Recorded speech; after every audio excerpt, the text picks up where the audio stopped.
Hey everybody, welcome to this episode of Posted Up with Chris Haynes, the podcast. I got right here, you may consider him a New York Knicks legend right here. Chris Childs played with the Knicks during the glory days, the heydays with Patrick Ewing and those guys. Man, Chris Childs, thanks for coming on, man. I appreciate it. Thanks for having me. Now, Chris, I want to get to a lot. We're here in Jacksonville, Florida. What city is this exactly right here? This is Orange Park. Okay. So it's considered Orange Park. This part Orange Park? Orange Park, Florida, It's like the suburbs of Jacksonville? Yeah, pretty much. Okay. All right. So I want to get to why you reside here right now, what you've been doing since your playing days, and, all that.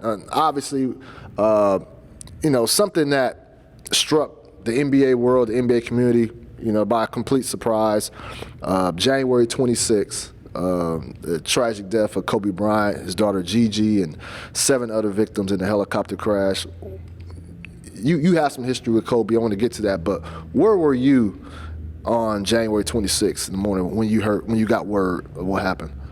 Yeah, when I heard the news, I was doing what I usually do during the week, on the weekends, is train young men.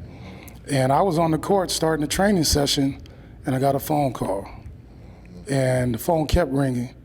And then I thought, something's wrong, so let me check my phone, and got the news and had to excuse myself from the room and give myself a moment because I was in shock, like, everybody else. Didn't believe it. Was calling to get confirmation.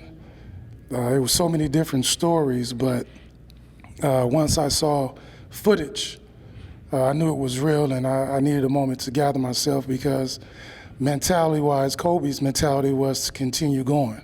My mentality, and most NBA players, are to continue going. So I had to get myself together for those young men to continue training them to realize their dreams, but it was a tragic day for us all. So you went back, so you got a moment, you went back in there and finished training. Did the players know? Did they find out? Well, I called everybody, not only my players, but all the young men and women that were in the gym. I called them together in the huddle to break the news to them because none of them knew. And we just prayed, right there at that time. And they all came and gave me a hug because they can see the frustration and the pain on my face. But I, gathered myself and continued training.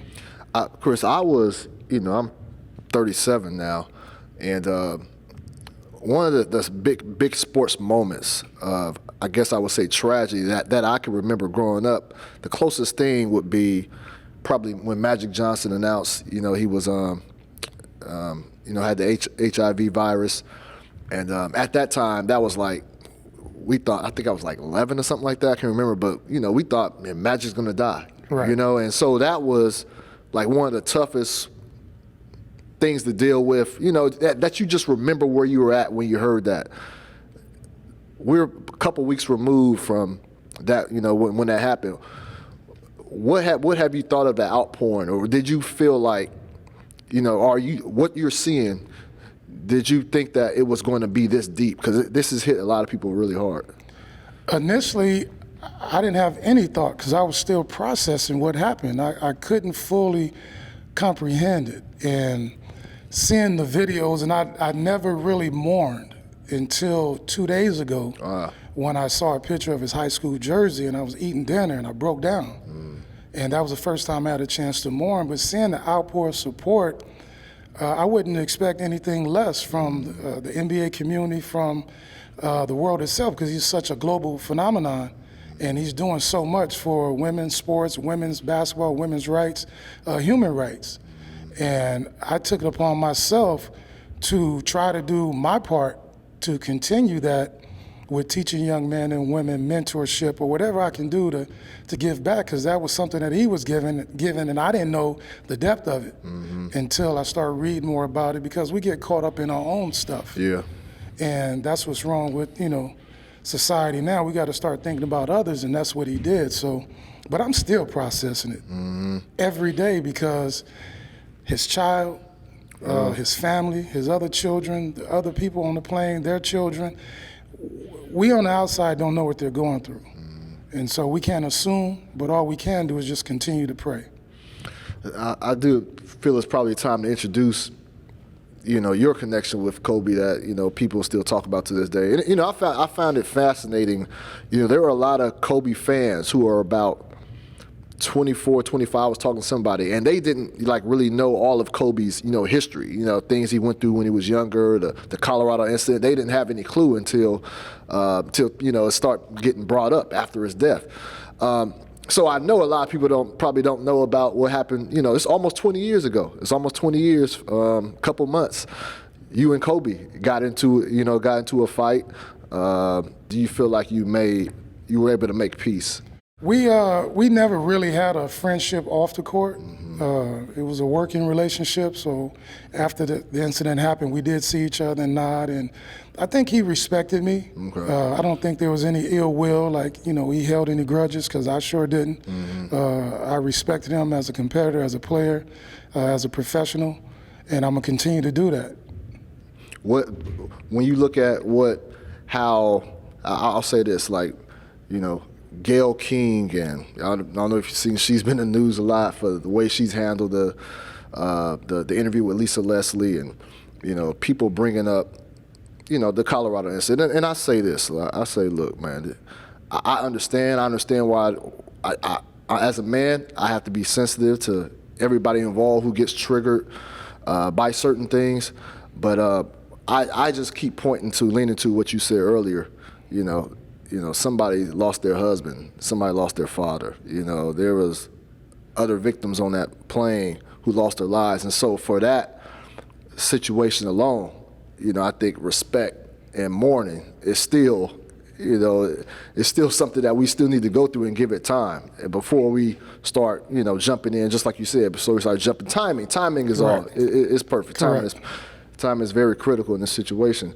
How does what is the proper way? People have been talking about, I don't know, making him the logo, the new NBA logo. What is the proper way to honor a player of that magnitude? Well, I don't know. I don't know the answer to that. And to go into what you're talking about with the interview with Gayle, I've learned over the years, as a journalist, you have a job to do, a responsibility. And I get that. But sometimes there's ethic, sometimes there's sympathy. You have to be able to separate the two and make sure that the questions that you're asking fit the moment. And I don't think she did at that time. Yeah. I don't think she's a bad person. I don't think there was any pun intended. But you have to take upon yourself to think, what if it was you? Put the shoe on the other foot. What if you getting asked that question about something in the past that is in the past? And I understand people's emotions, people's opinion. It's okay. But that doesn't mean you have to act upon it and ask a question and put Lisa under the pressure of answering something that is truly dear to her, and that's her friend Kobe. Yeah, no, it's been tough. And it's something like, I'm a basketball writer. I'm a basketball reporter. You know what I mean? We're stepping out of our elements, trying to cover this thing, and it's tough because at the end of the day, we're all human beings. We're all people. We develop relationships all throughout the year, and it was tough to see that. I have 4 daughters myself, just daughters. So do I. Yeah, so is that right? 4 girls and 2 boys. Is that right? Yes, sir. Right. Yep. I tried to get the boys a couple times, and it didn't work. But no, I got 4 daughters, and so it hits home to me, as far as what happened with Kobe and his family. And so, I'm just always, some people, when things of tragic nature happen, some people say, they wish they could have said something, or they wish they had peace. You felt like there was already, it was resolved. That was one incident that happened, and you guys moved on from it from there. Yeah, but I still battle with us not sitting down and having a conversation. Even before that, we never did, but I still battle and think about it after the incident happened, that we didn't sit down and have a conversation, because we worked out at UCLA, back in the day, and then I think we ran into each other at a restaurant or Venice Beach a couple times.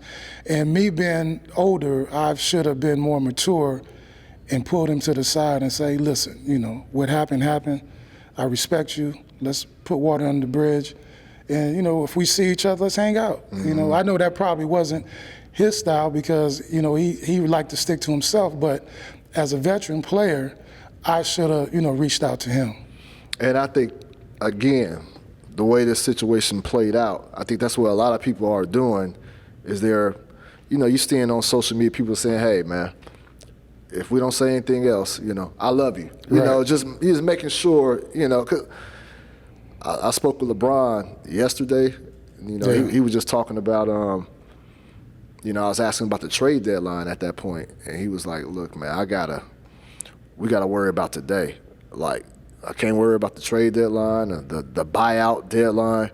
He said, we got to worry about today and try to get better today because, like, you know, it's cliche at this point. You know, tomorrow's not promised. But, you know, it seemed like that shit really hits home now when you're dealing with something like that.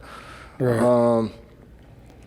So, I mean, you're working out. You know, you're doing some things, some of the same things Kobe, you know, was doing. And what did you see from him from afar, just after he retired? Because it seemed like he was having so much fun after basketball. Well, from the reports that I was getting from, you know, other players, he was enjoying life. It was the next phase. And I usually say you get 4 rounds. Yeah. You know, in life, and once you have a grandchild, that's the 4th round. So he was in probably the 3rd round, and it was just amazing to see the mental growth of him with the Oscars and everything that he's ever done. He's going full board. You know, there was no half-assing it around with him, and so I was just proud and impressed and proud of him for taking on the challenges that people told him that he couldn't, you know, succeed in. You know, you've never seen a former player any sport win an Oscar. Yeah. So why not him be considered one of the greatest of doing that part, of being a businessman, being a father? Because we all struggle trying to find something else to do after sports. Every athlete, I don't care who it is, Michael, Jerry Rice, Jim Brown, everybody struggles with what am I going to do next? Yeah. And he figured it out from the beginning, and that's kudos to his parents, his upbringing, and the way he carried himself. And, you know, you can't do anything but applaud that.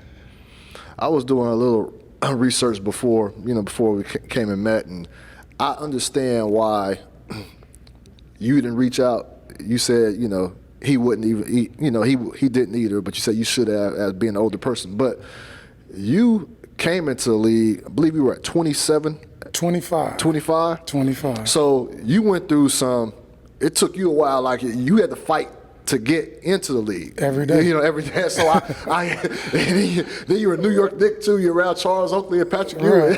But that was my mentality from the beginning, you know, growing up in Bakersfield, California, as you know. We're going to talk about that, Yeah, so, you know, going 5 years in the minors. Well, let me backtrack. Going to Boise State. Okay? Playing all 4 years. My junior year, I was in Sports Illustrated.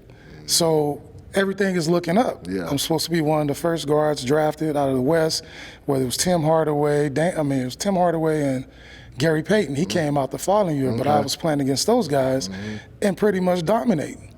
So to not get drafted, go through the CBA, 2 children, $500 before taxes. Man. Trying to raise a family, so yeah, I had an attitude. I had a big attitude every day, you know, eating top ramen and, you know, trying to make sure the kids have clothes on their back. So when I finally made it, I didn't make it. Yeah. In my mind, because I still had to prove myself, because I started off with the Nets. The Nets, yep. And they had Kenny Anderson and I think David Wesley. Okay. And I told those guys when I first got there, I said, if you guys aren't ready to practice, don't play against me. You don't want to play, because I'm going to be prepared, because I'm trying to get to the next level. No doubt. And so David, they ended up trading him because he couldn't get the ball across half court. Yeah, he went to Charlotte, right? He went to Charlotte. Yeah. And then Kenny was just tired of seeing me. And so Butch and those guys, they end up trading him to Portland. So then it's my team. And then, you know, but I still wasn't satisfied. Yeah. Because I was still only getting, I think, $75,000 a partial guarantee. Wow. I didn't get a full guarantee yet. Man. So I still had stuff to prove. So yeah, I played with a bit of an attitude out there. No, I just remember, you know, growing up, you know, those Sunday morning games, man, you was with the Knicks, man, and Those were, to me, you were playing, so you probably don't remember the old NBA music that would come on NBC, man. New York, Chicago, whether it's New York, Indiana, but man, those were some teams, and every time you would come off the bench, it was you and Charlie Ward. Right. Charlie Ward was a starter. Well, I started first. You started first? I don't remember that. I was a free agent after the Nets, and my first year in New York, I started. And so Jeff, the following season, Jeff came to me and asked me. Jeff Van Gundy wanted me to score more, and he said I would be better coming off the bench. But I had already knew that Patrick had went to Jeff and was complaining about getting the ball because I did my own thing. Yeah, Coach, I love you. Jeff, I love you. But if somebody else was open, he called a play and I would give him the ball. So maybe I was just being stubborn, but I saw things differently on the court that I felt if I can get the ball to Allen in the open, court, or I can get the ball to LJ underneath the basket. Nothing against Patrick. I love him to death, all my teammates. But it was just something that I wish he would have came to me and said something to me instead of going to the coach. But I was all about team, and I told Jeff, if that's what you want, if it's going to make us better, I'm okay with that. Wow. And so, see, the story the truth never comes out. That's behind the scenes story the truth doesn't come out, but I'm here to tell the truth. I'll take the truth, Chris. I'll take the. That's what So I didn't remember that early point, but I remember even when Charlie Ward did start, you guys were playing around the same amount of minutes. Right, and I would be in the fourth quarter. And yeah, you would finish the game a lot of times, and so I just, those are just really, you guys obviously didn't win the championship. You were championship contending teams, but never. Yeah, we made it to the finals one year, and that was. And you played against Houston. San Antonio. It was San Antonio? 99. See, the 94 team 99. Played Houston. Sprewell. Sprewell's on your team. Sprewell, yeah. The lockout. The lockout season, That's right. San Antonio. That's right. What do you think? So what do you think was the reason for not getting completely over the hump? People say, Michael Jordan in the mid-'90s. What would you say the reason later on after that? Well, towards the end, guys got injured. We weren't healthy. Taking nothing against against the other teams, we just weren't healthy. Patrick got hurt. Yeah. LJ's back was banged up. My knees were bad. We had some chemistry issues at first because the lockout season, Latrell Sprewell came at the end, Marcus Camby. We had Kurt Thomas, and so it took us a while to get going, and that's when we finally made it in '99 to the finals. And we were so banged up in San Antonio. Those Tim Duncan and David, they were playing volleyball. Yeah. And it was nothing. I mean, there was literally nothing we could do to keep them off the offensive glass. And Pat did he play? He didn't play that year, No, right? he got injured. Yeah, he got injured. He got injured earlier in the season. I think it was against Indiana. Might have been towards the end of the year or in the playoffs. He got injured. I think it was his Achilles. Okay. And so we had Marcus at the 5 and LJ at the 4. So a banged up LJ, he couldn't do anything with Tim Duncan or David. Yeah, he wasn't the grandmama LJ at that time. Nah, he was great grandmama. He was great. Double love for you, LJ. Oh, I love him. Let me give him the J. I love him. Have you and Patrick? Is that something you guys discussed? Have you guys discussed? We never did. I know in 2000 and I think it was 6 or 7 we spoke, and I haven't really talked to him since. The only person that I really stay close to, we talk every other day, is Oak. That's my man. We talk all the time. I talk to John Starks on occasion. I talked to Allen maybe a couple years ago. Okay. Talked to LJ a few times here and there, but it's so much going on with the Knicks organization. I don't know if those guys know which way to go right now. Yeah, man. That's what I definitely got to ask you about Lead that. Into it. Let's go. They just let go of Steve Mills and on the verge of hiring the agent Leon Rose. Leon Rose. Oak is your guy, so you seen what Oak went through with the Knicks last year. Like, what What's your overall take on the Knicks organization, franchise right now? Do I have to watch my language on here? No, that's okay. Go ahead and do it. Well, it really, when I saw what happened, it pissed me off, honestly, because what he brought to the city, the team, he taught me a lot of things as far as working out and staying ready. And to see him not escorted, but drugged out of a place where he gave his blood, sweat, and tears. And they asked me if I was there, what would have happened. I said I would have supported my teammate, and I probably would have went to jail also. That's just me as a teammate. Yeah. Everybody took that as I'm going against the Knicks. Yeah. I'm never going against the Knicks. I support them fully. I don't support the behavior. And that's a big difference of how they treated an icon in that city and on that team. So if they can do that to them, just imagine what they can do to me. Yeah. And then by me supporting him, they celebrated our 97 through 99 team, and Oak wasn't invited and I wasn't invited. Is that right? Yeah, they gave jackets and watches. And So you weren't invited because of your stance on that exactly. you were roll with just your teammate. like it is in America. If you stand for something, you don't get included. That's the way it is. It's yeah, but I stand by everything I said. Everything. I don't backtrack.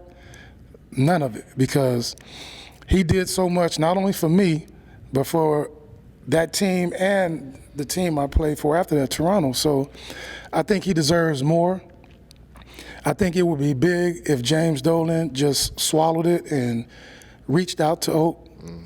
You know, that's what I would do, but I'm not that man, so I can't speak on what he should do. But if it was me, I would reach out to him and squash it so that we can get back to being that Knick family that we were before. Wow, that's real. So as far as the Knicks, you haven't had since you left. You haven't had really a relationship, or some guys are brought on as I'm trying to think of the word. They'll go on and do community events on behalf of the team. You haven't. There's been no relationship through the Knicks. Through the Knicks. No.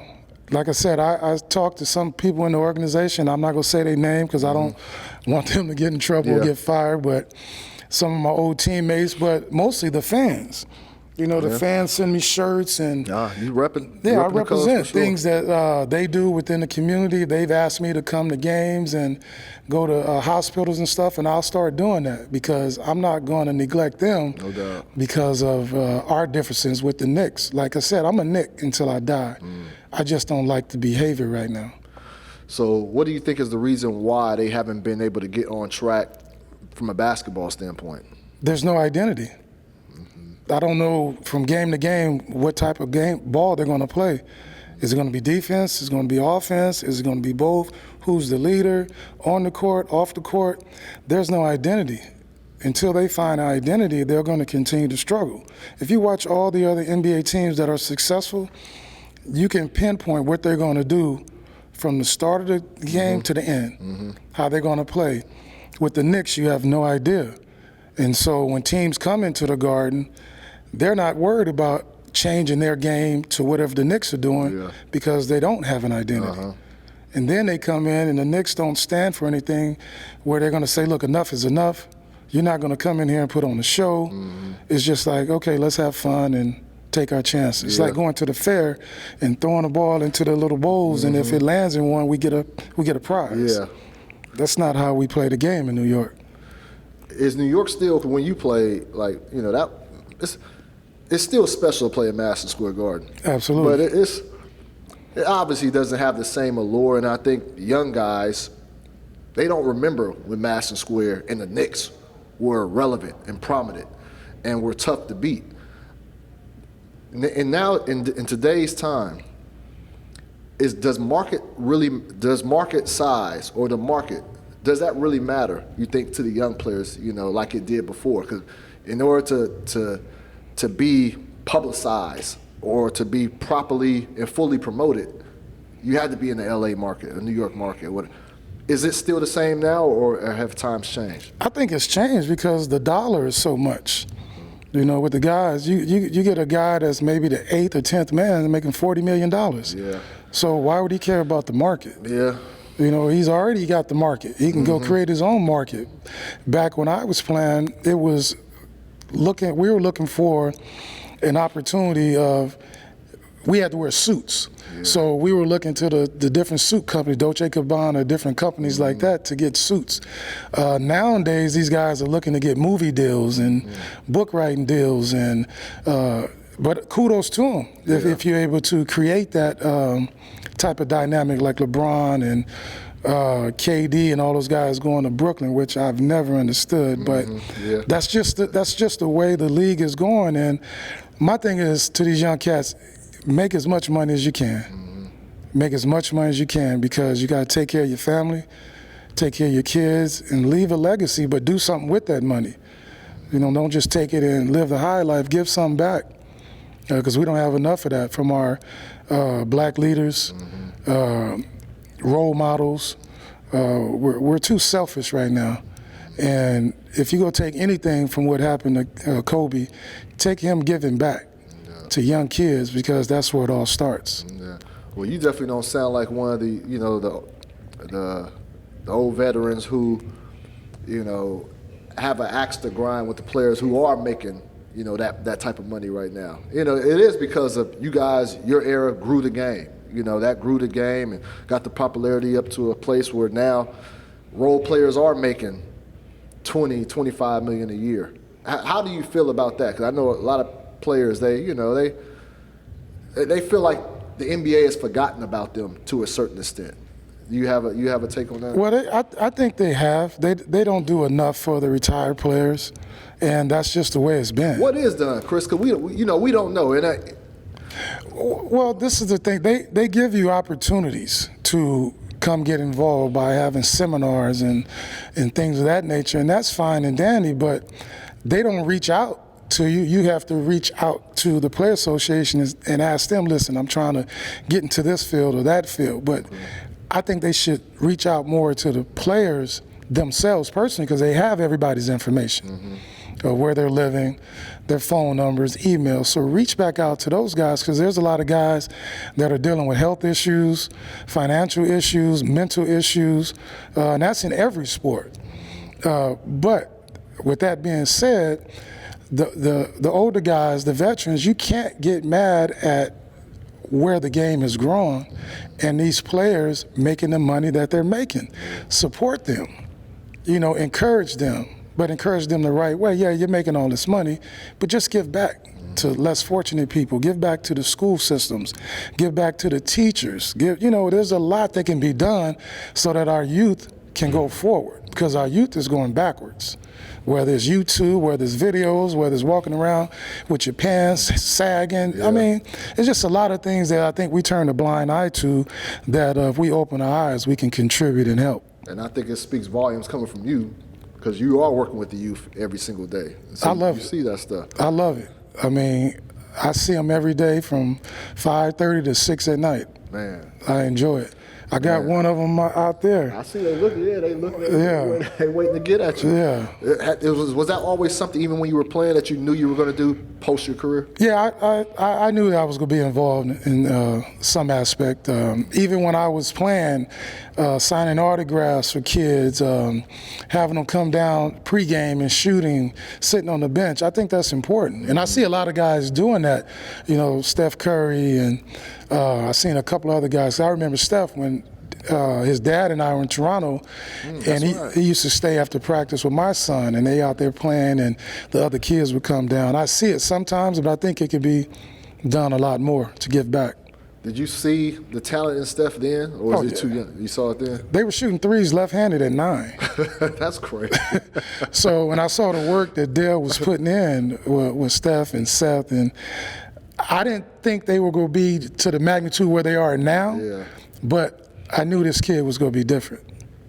Chris, to me, and I guess it would depend on the era you are, the era you grew up in, how old you are, but the golden era of NBA basketball to me was the 90s. I mentioned those teams earlier, but can you tell me something? You played against Michael Jordan. You played against players who I just think are the greatest. AI, man. Yeah, you got AI. Yeah, Terrell Brandon, Rod Strickland. People slept on Terrell Brandon. Terrell Brandon was one of the hardest guards to guard in the NBA for me. Yeah. him and Rod Strickland are up there at the top, along with Michael and AI, but Terrell Brandon was a monster. Man, I believe he had some knee problems later down there. He had knee issues, and I think Rod just slowed down because I think his last season, I don't know if he was with Portland or somebody, but he was still just so crafty. Mm-hmm. You know, people forget that. And he was 6'3" and strong, so yeah, those cats was tough. Everybody forget Mitch Richmond. Mitch Richmond, yeah. And I had to play the 1 and the 2, so I had to guard him at times, and it was, like Shaq said, barbecue chicken. And Mitch had that body. Oh, man, 6'5", 225, 230. Man. Tough to handle. You'll see it like that, D-boy. No, sir. What is there a story, is there a nugget back in that day that you can reveal that, you know, something that was memorable and funny? I don't know. Is there something? It's a lot. But I'll give one that's rated PG. All right, Chris. We're in Cleveland. I think we're in Cleveland, Ohio, at a restaurant. John, forgive me, Starks, don't get mad. I love you, brother. But one of my favorite restaurants is Ruth Chris. Ruth Chris, okay. And so I said, hey, John, Patrick, and it was Oak and LJ. I said, let's go out to dinner, my treat. And so we go out to dinner, and you know they bring the plates out with different meats and stuff. And so John tells the waiter, I want the lobster, but I want my lobster off the bone. Off the bone? Yeah, there's no bone in a lobster. So we're looking like, what are you talking about? And the waiter's looking crazy, and so the waiter's like, you mean out the shell? He said, no, I want it out the bone. So he thought that the lobster had a bone. He really thought that? He really did. And so as the waiter leaves, a young man comes over and said, Mr. Starks, you're my favorite player. Can I have your autograph? And John's like, sure, kid. And the kid says, can you sign it to Mark with a C? I mean, I'm sorry, he said, I spell it Mark. Yeah, Mark with a C. Okay. And he spelled it C-A-R-K instead of M-A-R-C. So that's just lighthearted John Starks. Yeah, okay. Clark, to Clark from John Starks. I guess he was rhyming. I don't know. Okay. But true story. All right. True story. I think that story right there sheds a little light on John Starks. He's going to be mad at me. I'm going to get a call in about 1 hour. Oh, man. Okay. But true story. And then I'll give you one more. Right. And I'm pretty sure a lot of people might have heard this one, but and I don't think Oak's going to mind me telling this, but Oak likes to shoot dice. Okay. All right. And so, you know, when they had the rookies, like seminars, symposiums and stuff, a lot of the veterans go there to show support and reach out to the rookies. And so the guys would come to one of the other guys' rooms and shoot dice. And so, long story, Tyrone Hill ended up owing Oak money. Okay. And so for about half the season, Tyrone kept avoiding Oak. And so how much we talk about here, Chris? About $40K. Okay, $40K. That's serious, but go ahead. Yeah, $40 is serious when you're gambling. But, you know, Oak's from Cleveland. Yeah. So, hey, you owe me, you pay me. Hey, Tyrone, was he playing in Cleveland at that time? He was. Okay, all right. He was, but I'm going to get to that. That story ends up. Okay. Yeah, it ends up in Cleveland. And so during the summer, Oak and I was living in Atlanta at the time, and so we would work out together at the Peachtree Athletic Club. Okay. And so we walk into the gym, and there's Tyrone lifting weights. All right. Oak doesn't say one word. He walks up to Tyrone and slaps him. You got my money? Just slap the man. Just slap the man. Slapped him. And I know Tyrone. Tyrone, please don't hate me. I'm just telling the story, brother. So I know Tyrone. And I'm like, Tyrone, you gonna let this happen? You know? And he's like, Oak just be tripping. I'm like, okay. Man. So after we finish working out, we go inside to start playing pickup ball. He tells Tyrone, you can't play until you pay me. Now this is an open gym. This is for everybody. Whoever wants to play. So Tyrone leaves. I'm like, oh, this can't happen. Wow. So they come to Toronto. And so, you know, you've been to shoot-arounds, like the visiting team shoots first, then the home team comes in after. And in Toronto, they had a screen up and you come out the screen. And so they get done with their shoot around at 10. Okay. And so it's 9:58. Oak's tired of waiting, so Oak like, I'm walking out there. And so I'm like, all right, let's go. So we walk out there, and the team is leaving. Tyrone's down there shooting free throws. Oak stands from one end of the court, throws the basketball, hit Tyrone in the back of the head, and asks him again, you got my money? The team comes back out, and they break it up, whatever. And so I think after the game, Oak warned him, said, when you go to Cleveland, have my money. So he gets back to Cleveland. The next day, they have a game. So he's warming up. There's about 15 guys behind the bench with suits on, black bow ties, and shades. Behind Cleveland's bench. Behind Cleveland's bench. They got Muslims. They have a big sign that says, pay Oak his money. Wow. And after the game, needless to say, he wrote a check. Wow. God. So, hey, Oak, I'm sorry. I don't know if there's a statute of limitation. Man, no, that's statute of limitation. 5. But it was. Hey, we wouldn't expect anything less from Oak. You know what I mean? That's part of his legacy. That's him. See, I was there. So this is coming from someone that's seen it. Even the incident with Barkley that they said they supposedly slapped him or didn't slap him. That was the truth. Oh, hold on. Oak slapped Barkley. Yes. I was there. What was that for? Felt like it. Just felt No, Charles was, man. running his mouth a little too much about Oak. And Oak is, if he says he's going to do something, he's going to do it. Yeah. And so I just advise people, just stay out his way. Okay, man. He's no joke. Man. He's old school. Yeah, he's old real. school. No, that's real. Yeah, I got nothing but love for Oak, man. Oak, Xavier McDaniel, Rick Mahorn, all those guys were my. Well, we weren't too far apart in age. I think Oak is probably 56 now. Okay. So we weren't too far in age, but those guys were my mentors as far as how to prepare yourself during the off season, so you don't have to get in shape during training camp. During the training camp and during the season. A lot of people will wait to get in shape, but I was already in shape because of those guys. Rick taught me a lot, but it wasn't about being in shape. He just taught me a lot about the history and what could happen if you do certain things on the court. But shout out Rick Mahorn, all those guys, you man. need those guys, though. Oh, yeah. Vet mentorship on and off the court, you need that. Yeah. How was Anthony Mason? Oh, Anthony Mason was great. We had CBA days. We played against each other in the CBA. But I got one more story. Okay, go ahead, Chris. You fine. Remember, I think his name was Robin Vickers. He was an attorney, and he was in D.C. He was a fan. He got banned. I think he got banned from the NBA because he used to come to the game with a bullhorn. Okay. And so this is my rookie year in New Jersey. All right. And it was myself, Rick Mahorn, Benoit Benjamin, Chris Mills, Kevin Edwards, Rex Walters, Butch Beard was the coach, Stan Albeck, Paul Silas. Okay. And so I'm a rookie, but I'm hurt, so I'm not making that much money. And so I had to go to these little stores and get a jacket and slacks and a shirt. And this is the time where they got the wide collar shirts. And so Mr. Vickers, he's an attorney, hope he's still around. He got his bullhorn. He's like, Charles, you're looking good. And so I'm like, okay, thank you. And then all you hear is, but you have a 17-inch neck and a 20-inch shirt. So all the fans are laughing and stuff. And I'm like, oh, man. And so we're getting blown out. It was Chris Webber, Juwan. I think Rod was on that team. Washington, yeah.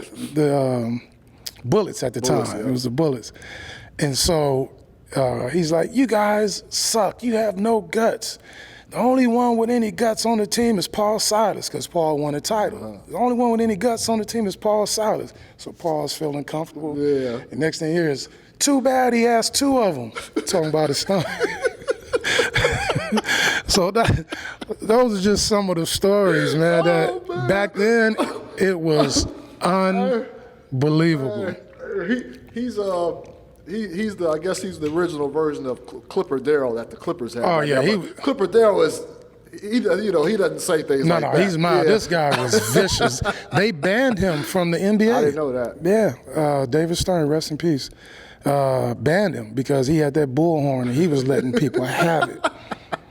Yeah, I don't know if the NBA let somebody come in with a bullhorn. No, but they have some fans that'll let you have it. There was a guy in Philly that was like that too. That's funny, man. No, but I think it's fascinating because you came in, you said 25, and you played with 9 seasons. Yeah, it should have been 11, but they only gave me credit for 9. It messes with my insurance, but it's okay. How that work? Well, you have to play 30 games. So when I left Toronto, I signed with New Jersey for 2 years. But before the 30th game, they waived me because I couldn't get healthy. I had a hairline fracture in my foot. So I couldn't never really get back. So they waived me, but I didn't play 30 games, so I didn't get that 10th year. Got you. But I was under contract for 11 years.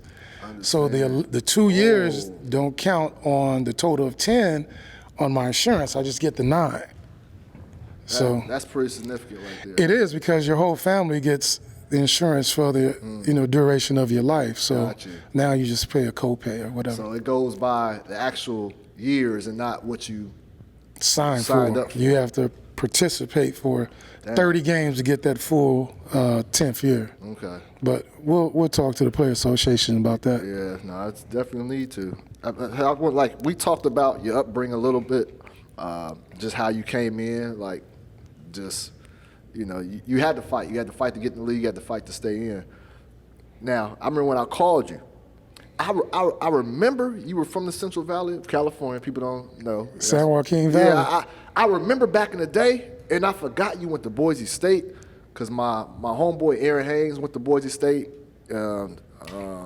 since 2000, early 2000, and I called you from a 661 number. I'm like, man, Bakersfield? Right. Bakersfield, Chris, and then we were talking off camera. You played against, some of my teams in Fresno. I went to Edison High School. You actually played against Edison High School. Yep, You talk about Foothill High School, San Joaquin Valley. We played against Edison. It wasn't the state championship, but it was one of the title rounds, whatever. And I remember, pulling up to that gym and walking in and seeing the bars. Yeah. I've never been in the gym like that. Got the bars right there. Other than going to the prisons and seeing people, family members, cousins or whatever, but never at a high school gym. Yeah. And so that was like, oh, okay, this has gotten real serious. But then when they came out, because I had played against Dave Barnett and Mike Sims. That was his name. Sims. Mike Sims. I had played against those guys, Steve McLaughlin, and played against Tim McDonald. I was younger. Yep. Ty Peacock, world-class Olympian high jumper. Tim McDonald played for the 49ers. Yes, Tim. And the cheerleaders came out. I'm like, our cheerleaders don't do this. And that's when I knew, okay, we will have our hands full tonight. And then when the crowd came in and went to throwing stuff and yelling derogatory stuff, and the game was close, but they ended up pulling it out. And then we're leaving to go to the bus, and their fans are still mad. They're rocking our bus and get back to Bakersfield and this and that. And so, but from that incident, it was a rivalry from that point on. So that was in 84. And so it was a rivalry, basketball, football, and track with Foothill and Edison. Every time there was a chance to go to state, we had a rivalry, whether they would come to Bakersfield or we would go to Fresno. That's my high school. So it sounded like nothing changed. So I graduated 99.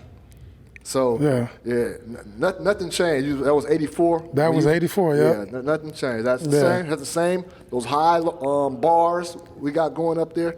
It's in the hood. Edison's in the hood of Fresno. And so we would have teams in the area intimidated just off of the scene, just off of the atmosphere. And you have them beat from that point Clovis on. West. Clovis West. North. Clovis North. Clovis North is new. Right. They're 10 years in, but Clovis West. That was the school back then. Yeah. But they were always, they had Well, back in when I played, I don't know if you're familiar with Vance Wahlberg. Yeah. He ended up being an NBA assistant They coach. had the Austins at this school. Yeah, Isaac Austin.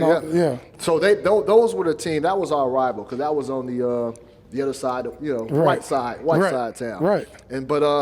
No, that's funny you brought that up about Edison, man, because every time there's a link to anything Fresno, I got to bring it up in my story on this show. Absolutely. So Same thing with Bakersfield. And even though my number is 661, being the age that I am, it was 805. 805, yeah. Before 661. And so back then, when I was in high school, Fresno was 559 now. Right. It was 209 then. Oh yeah, we got to. Man. We from the same cloth. Man, that's what I'm talking about, Chris. That's why I like you, man. Now, so man, you're doing a lot of things right now. You're doing. I knew you had a shirt you wanted to show. Yeah. It's a males to men's mentorship that my good friend over there is a part of. We're trying to mentor young men, turn them males to men, give them an opportunity to, fatherless men. All right. That don't have the groundwork to life, how to be exceptional men, how to do things the right way. It's a spiritual base growth that we're trying to instill in men. My man Darius, who I've met, it's probably been about 5 months. Yeah, about 5 months, and he's he's younger than me, but he's my spiritual advisor. Okay, that's he's my brother. He's taught me how it's okay to say I love you without it being soft or. That is tough for a lot of us. It is. Why is that? Because macho ego. Ego means easing God out of your life. It's easier to be tough and mean, but it's harder to love because you let your guard down. You let those walls down. So my good friend there have instilled that back in me because I had lost that loving part because I kept people at a distance, especially adults. Kids, I'm okay with, but adults, because I don't know what you really want from me. When you play in the NBA, people just want. But my brother just said, all I want is for you to get back to being Chris. You don't have to be the basketball player. Be you and give back to these young men. Help me reestablish what our roles are in life, and that's to provide and protect. And I love him dearly. That's my man. I respect that, man. I got so much respect for that. You get that shirt up one more time. Yeah, let's get it up. The website is. Let's do the front. M2M. Come over here, D, real quick. Come get in the shot right here, man. This is big right here. I think it's very important, especially in our community. Yeah, hold that up for me, man. brother. Good to meet you, man. No, good to meet you, my guy. No, it's all good, my guy. Darius, nice to meet you, Darius, man. Males to Men United. Males to Men United. And which we're designed to, like Mr. Charles said, my man Chris said, we're designed to mentor and empower young males to be exceptional men. That's what's up. Our target audience are males between the ages of 13 and 40 years old who grew up without the benefit of a father in their life. Life is tough enough with two parents in the household, not to mention to have a father who's not there. Yes, sir. Males to Men United looks to bridge the gap for the father who wasn't there. We're here in the greater Jacksonville area. Okay. So thank you so much for the Turn on the other opportunity. side, get to the website. Yeah. So that is m2mu.org. Yes. www.m2mu.org. That's exactly right. We that's accept what's up. donations, and I promise, please trust me, the money that you donate to M2MU will go back to the communities who need it most. Okay. Thank you so much for the I'm opportunity. going to make a donation myself. Bless you. So, Bless you. I appreciate you. I got to support Thank the you, culture, brother. man. I got to support the culture, dude. Thank you.